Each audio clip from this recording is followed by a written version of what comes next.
Spring football is upon us, and one of the highlights this year is the revival of the XFL. Again, with the XFL, the masses will see numerous football players they've never even heard of. Some are known within deep in the spring football community, and one of those players is Mitch Kidd, a quarterback that didn't have the college career and moved around from Arena Football League to Arena Football League to finally getting his chance to throw in the XFL. I'm Pierce Sports Productions, and this is the story of Mitch Kidd.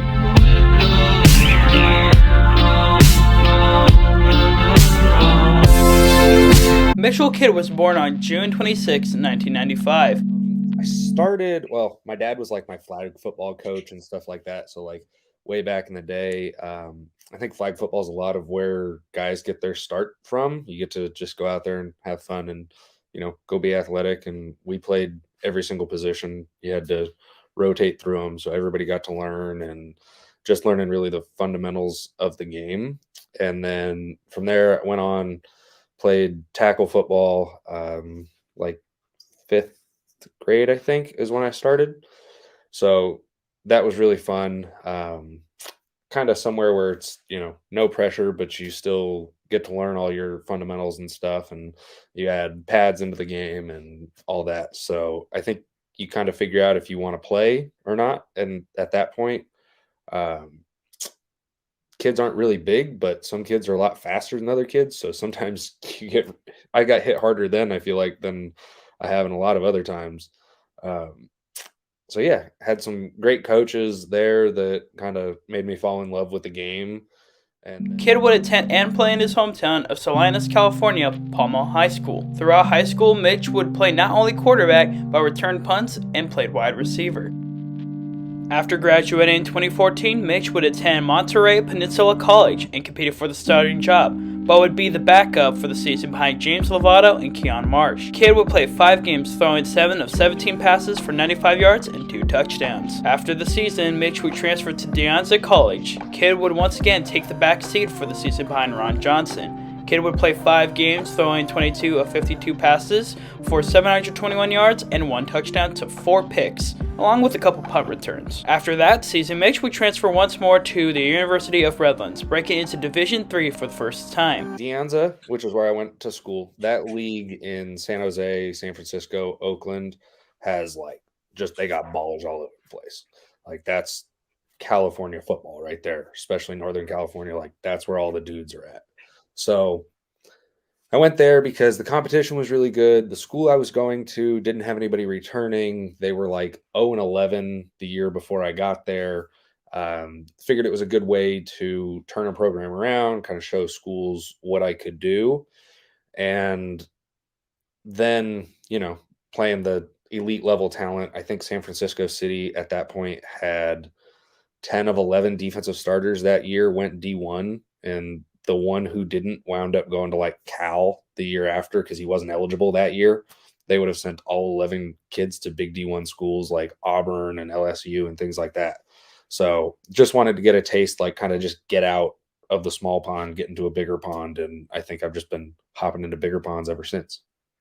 Kidd would be part of a 2-quarterback system between him and Tyler Shreve, but as the season grew, Kidd became the main quarterback. Redlands would go 8-2 and go undefeated in their conference, capturing the SCIAC championship, but lost in the first round of the playoffs against Mary Hardin Baylor, who would win the D3 championship. Kidd would play all 10 games and throw for 1,684 yards and 20 touchdowns to 9 picks. He would also be named Athlete of the Week for the season finale against Whittier College. After this season, Kidd would be the go-to starter of the 2-quarterback system with Levi Plant in 2017. In the 3rd game against Occidental College, he would suffer an injury that kept him out for the next 4 games. Once he was healthy, he lost his job to Plant and played the rest of the season as the backup.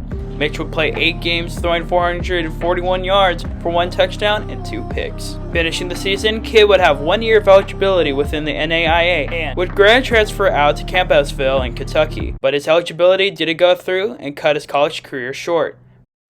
So I decided I wasn't done, but really had nowhere to go and nothing to do. So I remember watching, my dad and I are sitting around like, okay, cool. Well, I guess we're going home. He had helped me move out there and stuff. So packed up all my stuff. We're sitting in a hotel room the night before we fly home, and I'm watching it's a preseason game. Lamar Jackson it was his first preseason game playing, and Kurt Warner came on. Something was on TV about him, and I was like, you know what? I'm going to check out arena football. And from there, Mitch would pursue to explore arena football. On February 2019, Kidd would sign with the Columbus Lions of the National Arena League. Mitch would be the backup behind arena football veteran Luke Collis. It would be until the NLA playoffs that Kidd would be the starter of the Lions due to Collis suffering a concussion. The Lions would lose to the Sharks 43-67.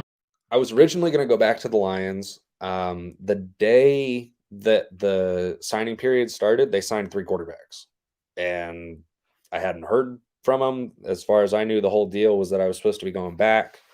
One of the other teams that I had been talking with before I went to Columbus was the Salina Liberty with Coach O and Coach Martinez, and they were great dudes and had said, if anything ever opens up, we'd love to have you out. And, arena football is a crazy business on its own. Like, so much turnover. Guys are in and out all the time. I mean, week to week. So wound up out there going with them and learned a whole bunch. And Mitch would then sign with the Salina Liberty of the Champions Indoor Football League and be the backup to Tyree Adams. Kidd would play wide receiver snaps with the success of Adams until an injury had Kidd back into playing quarterback snaps. Mitch played heavily in the second half of the season, but would be back to being the backup after heading into the playoffs. Mitch would throw 793 yards for 22 touchdowns to 2 picks. The Liberty would fall short of the CIF championship to the Omaha Beef 40-39.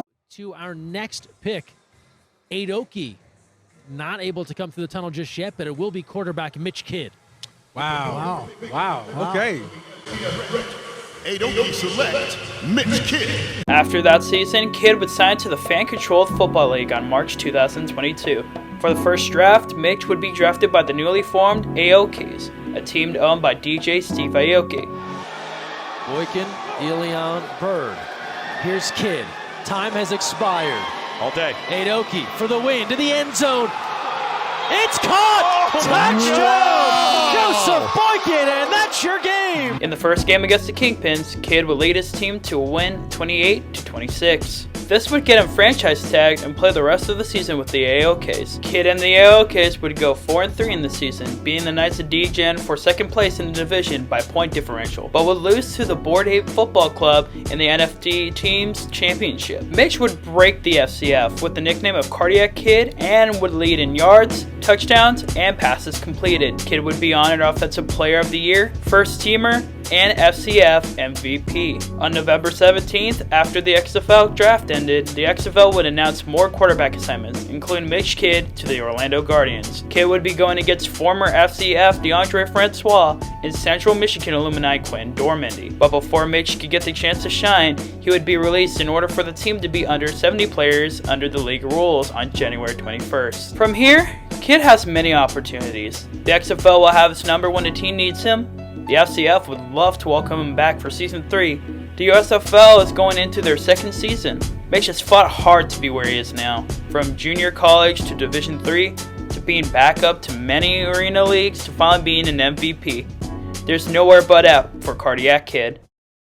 And I wanted to give a shout out to Sam Shady of Shady Sports Network for giving me the opportunity to interview Mitch Kidd. If you're interested in watching the full interview, I'm going to leave a link down in the description. But always, thanks for watching.